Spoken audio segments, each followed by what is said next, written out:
சிவகார்த்திகேயன் நடித்துள்ள பராசக்தி படத்துடைய Ratnamala சாங்கான BDS video இப்ப வெளியாக இருக்கு.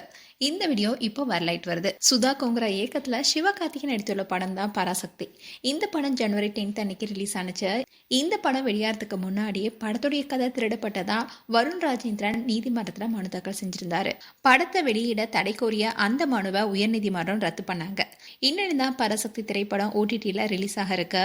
இதை தொடர்ந்துதான் படத்தை ஓடிடியில வெளியிட தடை விதிக்க கோரி வருண் ராஜேந்திரன் மீண்டும் மனு தாக்கல் செஞ்சிருக்காரு. பராசக்தி படம் தமிழக வரலாற்றையே மிக முக்கியத்துவம் வாய்ந்த அரசியல் நிகழ்வான ஹிந்தி எதிர்ப்பு போராட்டத்தை மைய கதைக்களமா கொண்டு இந்த படம் உருவானுச்சு. இதனால படத்தின் மேல அனைத்து தரப்பினருக்கும் பெரிய அளவுல எதிர்பார்ப்பும் இருந்துச்சு. ஆனா அரசியல் படத்தை காட்டிலும் இந்த படம் ஒரு சராசரியான ஹீரோ வில்லன் படமாக மட்டுமே இருந்துச்சுன்னு பெரிய ஏமாற்றத்தையும் ஏற்படுத்தினுச்சு. இந்த படம் 150 கோடி பட்ஜெட்ல உருவானதா சொல்லப்பட்டுச்சு. அதே நேரம் படம் 100 கோடி வரைக்கும் தான் வசூல் செஞ்சிருக்குன்னு வசூல் ரீதியா தோல்வி தழுவியுள்ளதாகவும் சினிமா வட்டாரங்களை கூறப்பட்டுச்சு. எப்படி இருந்தாலும் பராசக்தியோட பாடல்கள் ஹிட் ஆனிச்சுன்னு தான் சொல்லணும்.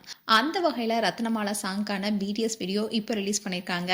இதுல சிவகார்த்திகேயன் அண்ட் கோரியோகிராஃபர் டான்ஸ் பண்ற அந்த வீடியோ தான் இப்போ சோஷியல் மீடியால வரலாயிட்டு வருது.